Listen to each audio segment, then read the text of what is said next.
这是鸟界的一朵奇葩，看起来像个蛇精病，就算秃噜皮了也要嗨起来，所以它被人称为鸟界哈士奇。整起活来就属它最行。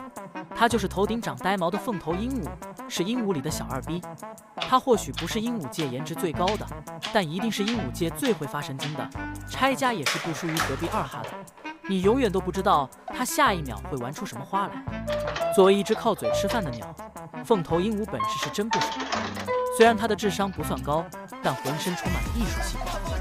除了不会打篮球，唱、跳、rap 是样样精通。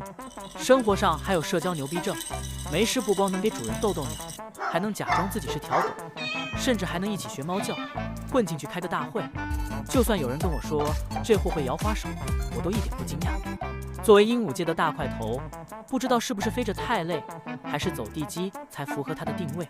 有翅膀它就是不爱飞，走起路来也不按常理出牌，主打的就是一个叛逆，该耍帅时耍帅，该搞怪时搞怪，沙雕的样子还有点可爱。人类的心情会写在脸上，这货的心情表现在呆毛上，根据它头顶的羽冠就能知道它的喜怒哀乐。